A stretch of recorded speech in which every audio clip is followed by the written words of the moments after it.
All right, welcome back. Let's go back to the phone lines. We got Dan out in Uniontown. What's up, Dan? Hey, guys. How you doing? Good. Thanks for calling. The previous caller stole some of my thunder, but I wanted to continue to talk on Hodges. I mean, he looks very impressive, and I know the Steelers are going to cut him, and someone's going to get a good quarterback. I don't know if anyone will pick him up, to be honest with you. Finish. Go ahead. Well, what I think is that if Rudolph and Dobbs actually is going backwards now, and he didn't look too impressive last year in the regular season, that I would keep his Hodges. Does it matter, though? I mean, I don't understand why we're getting so worked up over the fourth quarterback. Or the third quarterback, for that in the grand scheme of things, I don't know if the Steelers win any games with Rudolph or Dobbs as quarterback. If they get to Duck Dynasty, I mean, then you're starting to look at the draft order. That's not fair to call him that, but that's his nickname. What do you mean? That's his nickname. His nickname's Duck. I like to see him start the fourth preseason game. Let him play for a quarter or so and see what he could do. Well, they got to figure out who the second quarterback is, so he won't be starting that fourth. He might get considerable playing time, but he's not going to start that fourth. Look, Charlie Batch and I talk about this all the time. The third quarterback hardly gets any reps at all. 0 during practices. So it's always the number one quarterback and the backup quarterback. Do any of these people realize he's doing this against Chief and Buccaneer third and fourth stringers as well? Like, does that come into the equation at all in any of this analysis? He's a gunslinger.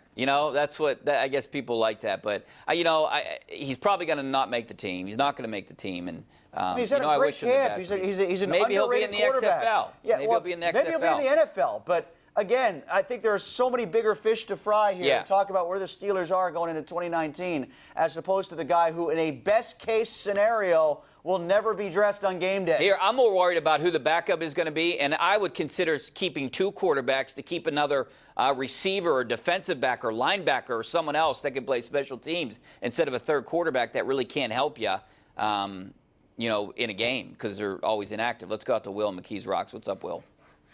Hey, guys. How are you tonight? Good. Thanks for calling. Good. Thank you. Listen, I want to talk about Benny Snell. I really enjoy the way he, plays the game and runs the ball. Kind of reminds me of Jerome a little bit. But do you think he'll be utilized more in the running game or the special teams this year? Benny Snell, football. Well, I interviewed him this week, and he said special teams. That's what's going to give him a shot to get on the field. That's what they're supposed to say. Yeah, that's going to give him a shot on the field. But do you think he could take short yardage carries away from Connor? I think they should. Wouldn't you give it to him if it's 3rd and 2, or instead of beating up Connor?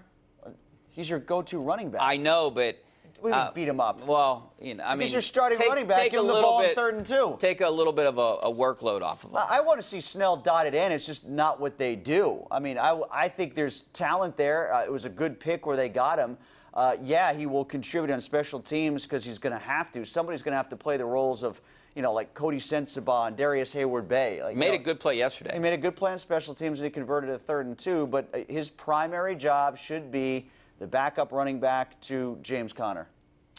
Yeah, Benny Snell football. I want to see more of Jalen Samuels, and maybe we'll talk about this tonight on the Showdown. All right, we're going to take a break. We got to go, actually. Thanks for watching. We'll see you on KDKA in just a few minutes.